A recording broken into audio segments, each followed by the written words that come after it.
धौलपुर हरभंगा जगन्नाथ सड़क निर्माण हेब हाई लेवल रास्ता। हरभंगा धौलपुर सड़क एवं हवाकू जाउछि नवकलेबर। एही रास्ता निर्माण पई अंचलवासी पक्षरु बारंबार दाबी होई आसुथुला। एही समस्या को गुरुत्व देई बौद्ध विधायक तथा सरकारी दलर मुख्य सचेतक सरोज कुमार प्रधान राज्य सरकार को एही रास्ता निर्माण पई प्रस्ताव देइथिले। राज्य सरकार एही प्रस्ताव को गुरुत्वर सह ग्रहण करी राज्य पूर्त विभाग पक्षरु 96 कोटी टंका मंजूर करिसेंती। अंचलवासी आनंद प्रकाश करिसेंती। बौद्ध जिलार ऐतिह्य बहन करुथुबा हरभंगा धौलपुर जगन्नाथ सड़क हाई लेवल रास्ता निर्माण पई टेंडर प्रक्रिया सरिछि। हरभंगा ठारू धौलपुर पर्यंत 96 कोटी टंका व्यवहाराधरे दीर्घ 13 किलोमीटर रास्ता निर्माण कराजिबो।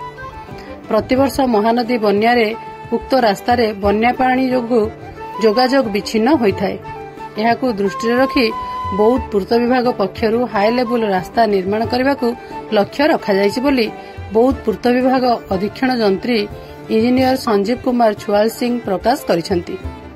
रास्तार ओसार सहित दुई पार्श्वर अप्रोचिंग रोड को मिसाई 10 मीटर चौड़ारे नूतन रास्ता निर्माण कराजिबो।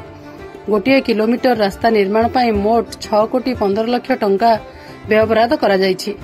सूचना अनुसार धौलपुर खरसंकुलेई ठारे महानदी उपरे निर्माण हेउथुबा धौलपुर आठमल्लिक सेतु निर्माण कार्य शेष परे हरभंगा धौलपुर जगन्नाथ सड़कर गुरुत्व वृद्धि पाइछि। अनुकूल जिला सहित बौद्ध जिला को गमनागमन पई बाट फिटिछि। संपर्कर सेतु निर्माण परे उभय पटु बस चलाचल वृद्धि पाइबारे लागिछि। एहा सहित व्यापार वाणिज्य संघ मेडिकल कार्य महानदी कुलिया ग्रामवासी आठमल्लिक मेडिकल चिकित्सा पई बेस सहायक होई परिछि। उक्त रास्ता निर्माण हेले हरभंगा सहित आठमल्लिकर पुराना संपर्क सुदृढ़ हेबो।